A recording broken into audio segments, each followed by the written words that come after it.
to the Point of Impact podcast with Rick McDaniel. Thanks for joining us today. Get ready to be inspired and motivated to live a high-impact life. Now, here's Rick. Welcome to the Point of Impact podcast. I'm Rick McDaniel. It's great to have you joining with us today. And if you're new to this podcast, welcome. Great to have you. If you're returning because you've been a loyal listener, hey, thank you for being a loyal listener and for listening as well. And if you're occasionally check in more often. And we're talking on now these episodes about mental health, and today we're going to focus in on anger, but we've hit several different mental health challenges like depression, for instance, and now we're in doubt, and now we're going to talk about anger. Before we jump into that today, I do want to talk with you for just a moment and just say, hey, this is the Christmas season. And it's such a hectic season. We're just going over with my wife our schedule, and it's just jam-packed, no doubt about it. I'm going to be in 3 different cities in the 3 Sundays in leading up to Christmas, and then we've got parties each of those Friday nights, and so it's busy stuff. I'm sure you've got the same sort of thing, and then what makes it even more hectic is on top of all the events and things you have to be at, you've got to make sure you buy presents for people and make sure you've got the gifts for them. And I just want to tell you that my new book, Greater, is just a perfect Christmas gift. $15. It could be a stocking stuffer. If you got a large stocking, the book will fit in it. It can certainly make for a great inexpensive gift if you've got some sort of gift exchange or just people that you know. If you want to buy books in bulk, we'll give you a deal. It'll be even less than $15. So by all means, take advantage of getting the new book, Greater, Daily Inspiration, to increase your faith. And let me just tell you real quick, a story from maybe a year ago, maybe 2, where someone had gotten my previous book. And again, both This Is Living and Greater are what are called devotionals, meaning there's 100 daily readings that are 2 pages long. And that's all it takes, literally, is just 2 pages. And someone was reading it in like March, and they sent the person a note or a text or an email, I don't remember what it was, and basically it was like, I read that devotion this morning. It was so encouraging, so uplifting, inspirational, just what I needed. And I just thought, what a great gift, that you gave me, that way back at Christmas, 2.5 months ago, and here 2.5 months later, this gift is just really blessing my life. And I love that. That sums it up right there. So if you want a gift that keeps on giving for the next 100 days after Christmas, and really it'll be more than 100 days because people won't read it 100 straight days. Many people, it'll take 4 to 6 months before they finally complete it, going again 3 minutes a day at a time. And for people that aren't folks that usually finish books or read books, they can read for 3 minutes once a day over 100 days, however long that takes. So it's just a great gift to give. It's inexpensive. It's a kind of gift that people will remember you long after Christmas is gone. It's very motivational. It's all about how to live a greater life, how to have greater peace, greater purpose, greater relationships, greater health, greater financial freedom, just a greater life in general. And so you can get it. You go to rickmcdaniel.com. And you can click right there, and on the page that'll take you to the book, and you can buy it from us. You can buy it from Barnes & Noble, Amazon, Books A Million, whoever, the publisher, whoever you want to buy it from. You can do all those sorts of things. So I hope you'll take advantage of it. It's just a really good way to give a gift that if you're looking for it, it'll help you. All right, anger. So this is a story I read in a newspaper years ago about a guy named Steve Tran, lived in Westminster, California. And so here's what happened. He was sick and tired of the cockroaches in his apartment. So he activated 25 bug bombs. 25. When the spray reached the pilot light of the stove, it ignited. It blasted his screen door all the way across the street. It broke all of his windows. It set his furniture on fire. When the firemen asked him what happened, he said, "I really wanted to kill all those stinking cockroaches, so I thought if I used more, it would last longer." Now, according to the label, 2 canisters of the fumigant would have solved the roach problem too. The blast ended up causing over $100,000 in damage to his apartment building. And here's the worst part of all. Tran reported by the next week he saw cockroaches again. Oh man, what a story. This is anger. This is like the perfect description of anger when we act on it in an inappropriate way. 25 instead of 2 blows up everything, causes all kind of damage, and in the end doesn't really solve much. Now listen, I am, by my ethnic heritage, I am half Italian, half Irish, so I am predisposed to have a challenge with anger, to have a temper, and it certainly has been something that I have had to deal with my entire life. So I understand this topic, and I've had some great success, and I've also had some times that were not great at all. So not trying to talk about it like, it's some easy thing to do, or anyone that, loses their temper somehow got something wrong with them. In fact, I'll tell you something from the start that maybe will be very helpful and maybe freeing to you. Anger is acceptable. In the Bible, in the Gospel of Mark, chapter 3, verse 5, this is what it says. Jesus looked around at them in anger. So, anger is not a negative emotion in the sense that it is somehow bad or wrong. It's what we do. So Jesus got mad. He was angry. It's a matter of understanding the difference between being angry and allowing that anger to cause us to end up doing something very foolish, the Bible would call sinful. In fact, in the Bible, in the book of Ephesians, chapter 4, there is some just powerful advice, and it just says, that this is really good. Don't get so angry that you sin. Don't go to bed angry, and don't give the devil a chance or a foothold. So don't get so angry that you sin. You can get angry. Just don't get so angry that you sin, that you do stupid stuff. Don't give the devil, don't give the enemy a foothold, a chance in your life. Because here's the reality. You lose your job, your family's struggling, you'll get angry. There's nothing wrong with that at all. You see injustice. I'm a big justice guy, and you want something that'll make me mad is when people are not being treated fairly. I do not like that at all. And that, channeling that, which I've been able to do many times, can lead to some very positive results.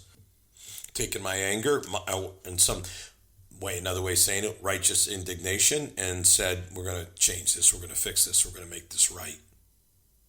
The opposite of love, by the way, is not anger. It's apathy. Could say hatred, but I really think it's apathy. Hate is the opposite of love in one sense, but in another, it's really love in terms of action. Love not as a noun but as a verb. Maybe as a noun, the opposite is hate, but as a verb, the opposite is apathy. Anger can show you care.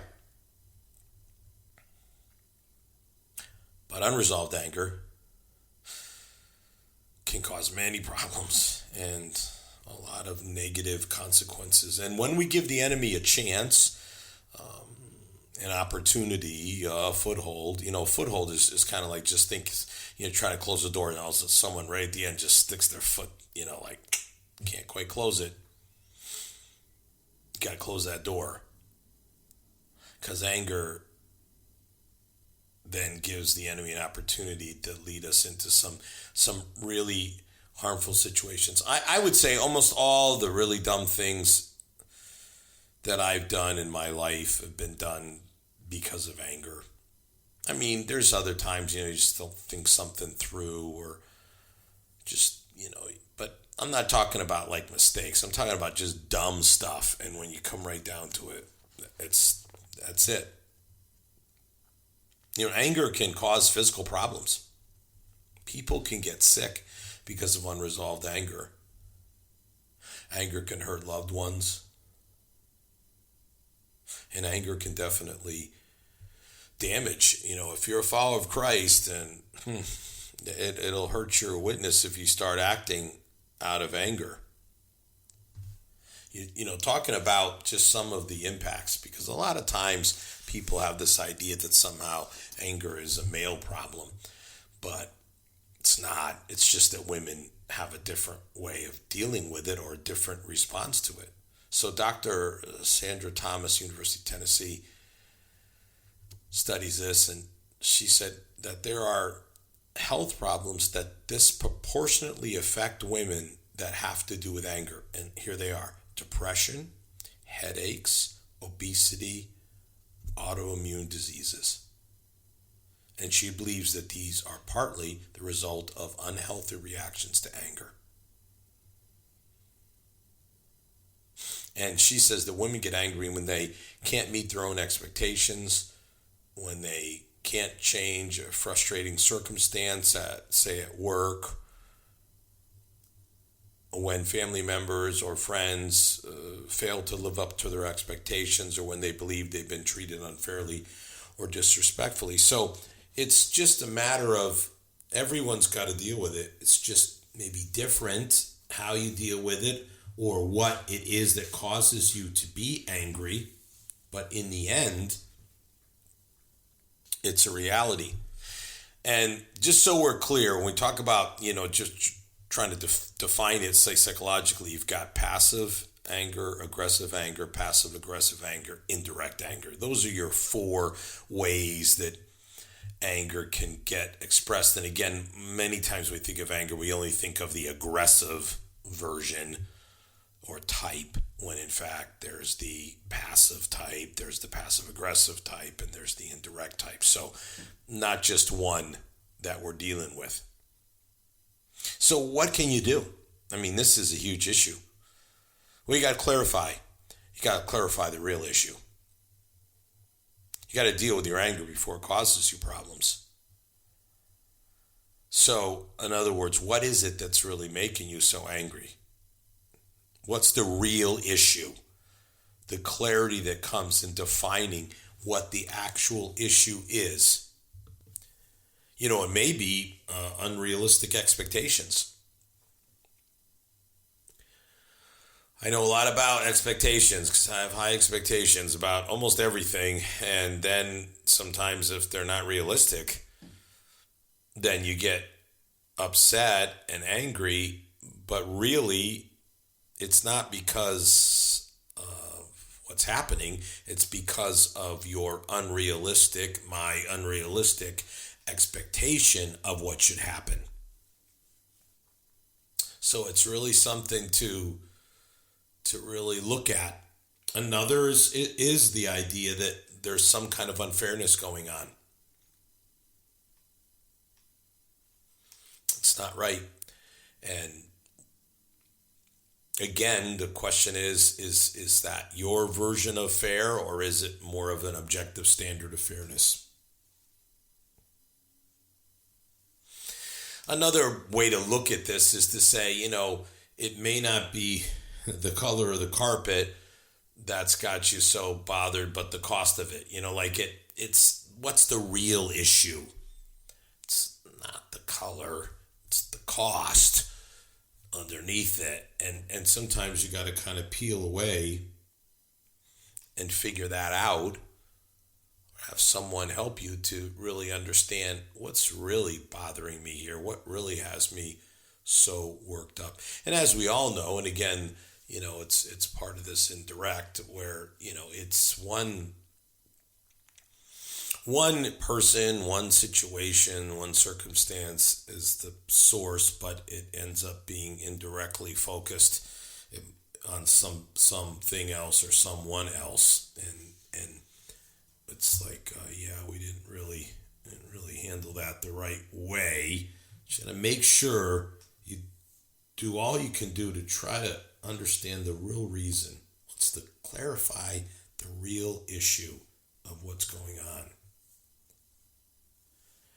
And then you got to just flat out, there's no other way to say this except you have to exercise control. You got to control your response. You got to exercise self-control. I mean, at the end of the day, all expressions of anger are a choice that we make.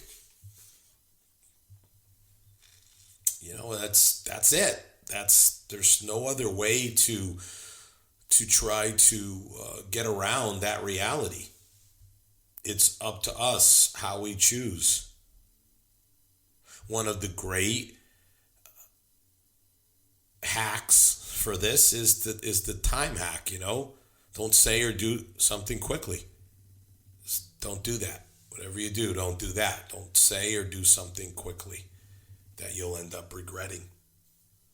So just that in and of itself, Thomas Jefferson said, if you're angry, count to 10, and if you're really angry, count to 100. That sort of response. I mean, this is it. A quick reaction is almost always one that you'll end up regretting. That's just a fact. Almost all of my regrets, I would say, of this type fit into the too quick of a response. Too fast of a reaction. And then, sometimes, that's all it takes. And then the ball gets rolling. And then what do you do now? Like, that's where things get snowball and get worse and worse. Choose not to be controlled by your anger. And here's just another flip side to this, because again, it's not all just aggressive, passive aggressive. The passive aggressive approach is like a controlling response. So choose not to be controlled by your anger or to be a controller. That to be someone who just simply manipulates. That's not healthy or right either. Another way to overcome anger is to make it something that you want to overcome, to like have the desire to be victorious over this in your life. See uncontrolled anger as an enemy to your life and to your health. And say to yourself, I'm going to get the victory over this. I'm going to win. This isn't going to beat me. I am going to beat it. I want to share a story with you. It's a horrifying story. It really is. It is really bad. But I want to share it because it's true. It happened in Franklin, Indiana. And I want you to see it in terms of choosing to win in this area of your life, to have victory over this, to just see, the depth of this challenge and what can happen. All right, so there's a guy who, and his name is Ronald Lee Schaunebarger. That's a name, Ronald Lee Schaunebarger. Now, here's what happened. He was on a vacation on a cruise with his wife when his father passed away. His wife refused to cut short their vacation and go back home. And that made him angry. And this is what he did. I mean, he literally admitted this to the police. He said he purposely fathered a child with his wife and then killed the baby boy to take revenge against his wife for not leaving their vacation when his father passed away. It sounds insane, and it is on one level, but it just shows you what can happen if you just let anger win in your life. In the ultimate sense of the ultimate example of anger winning is just making you do something that is absolutely horrific. And you could say, Rick, come on, I would never do something like that. And I would hope not. I mean, I don't for a minute believe that you would, but it's just there as an example of what can happen. So what can you do? Well, you've got to commit to, I'm going to win in this area of my life, and I'm going to find a way to resolve anger issues. One of those ways, of course, is communication. To be able to communicate rather than act. I had something happen to me not long ago at my gym, and I was just like, I wanted to do something physical. That would have been my initial anger response. But I chose instead to communicate and not let it escalate into something physical. And communication is the way. Now, communication, of course, can end up escalating things. So when I say communicate, I'm talking about communicating to de-escalate. Not take things from words into actions, but take things from potential actions through words, de-escalate. Another is to use what psychologists might call levels of anger, which is to help other people, to sort of see why we're angry. So you sort of walk them through, and this happened, and then this response, and then this, and again, this is not like an individual situation like at the gym, but in a relationship. So you walk someone through, this is why I'm here. Sometimes you'll hear wives, girlfriends say, she just has such an anger problem. And what you need to be able to do in that is say, I don't have an anger problem, but I am angry, and walk them through this. I didn't just get here overnight. Here's what happened. Here's what you did. Here's what took place. And of course, it's best if you could just focus on yourself and, not really attack other people for their shortcomings. Just say, this is what happened. This is it, And then I think really just finally in this area of sort of having the win is just simply to say, I don't have enough, whatever you want to call it, willpower, control, self-control, and you just ask God to help you.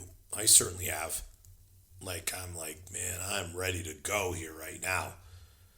And you just say, God, you got to help me to be able to just calm down, cool off, not react. And it's just amazing, one of my rules is I never fire off reactionary emails. I just won't do it. I'm just not, because you just got, and many times if you just let enough time pass, you may never respond. Or if you do respond. And just recently, my last Fox article, these guys are like, that guy didn't train with the with the SEALs, because otherwise his elbow wouldn't have been out in that picture when he was shooting, and all this kind of stuff, and all these, and there's not that much recoil on that rifle. Okay. Yeah, well, of the rifles we had, that was the strongest recoil. I'm aware that there are stronger weapons out there. Thank you. Yeah, my elbow was out, and that picture must have been taken at the first, and then the SEALs came by and said, yeah, you got to put your hand can't be on the magazine. It's got to be over here. Your elbow's got to be in. Corrected, done, all taken care of. That picture didn't get taken, I guess. Just... what am I going to do? Respond to every ridiculous thing that's out there? It's not worth it. It's impossible, nor am I going to let it ruin my day or whatever. I mean, I had a huge impact. That article had a huge impact. I'm still hearing from people about it. So that's why I wrote it, to help people to embrace the hard things that they have to deal with in their lives. And if some people want to fire off their silly whatevers, it's not going to be the sort of thing that's going to cause me to react or to respond or whatever the case may be. These people on social media, they say all their things, and it's just like, if you were standing in front of me, you'd probably be wetting yourself. So that's okay. You can act all big and tough, and you just have to be able to just look at it that way. And then finally, you just have to be patient, with yourself. We live in what they call the age of rage, right? I mean, because you've got all these little people hiding behind their keyboards, they would never be able to stand up to a former ball player like me. And what are you going to do? Come on. In real life, but in these sorts of scenarios, when you can hide behind a screen and a keyboard, you can say all kinds of stuff. And this is just where we are at now. And so, you got to understand that. And, you got to understand there are situations beyond our control. I mean, we don't control everything. We can't control everything. We can't just give in to anger. Otherwise, we're just going to be angry all the time and not be able to do anything about it. Whereas what we should be focused on is achieving victory, like wins. Again, just go back to this marvelous wisdom in the Bible. Don't get so angry that you sin. Don't give the devil a chance. You can get mad. Just don't get so mad that you do something stupid. Don't give the enemy an opportunity to get and mess up your life. Keep working on gaining the victory over angry responses so that it doesn't end up hurting your life. And I also, don't go to bed angry. Just don't be like this insane Ronald Lee Schonenberger, who just, you know how long he sat on that to go back from vacation and to get your wife pregnant, have her go through the whole pregnancy. You're let's just got to be just say a year minimum, could have been longer, sitting on that, stewing on it, and then take the life of your own child as your exacting revenge. Just unreal. So that's the extreme, obviously, but just living, saying I'm going to get the victory over this. I'm going to win in this area. This isn't going to mess up my life. I'm going to be able to be angry without allowing my anger to cause me to do things that are going to hurt and damage my life and hurt and damage other people. I'm not going to do that.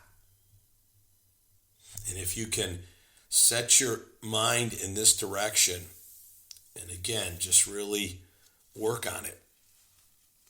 Work using some of these principles and hacks that we've talked about today. You can get there. And anger isn't going to mess up your life. You'll always have reasons to be angry, but you can learn to live with it. Have a great week. You've been listening to the Point of Impact podcast with Rick McDaniel. Thanks for tuning in, and we look forward to you joining us for our next episode.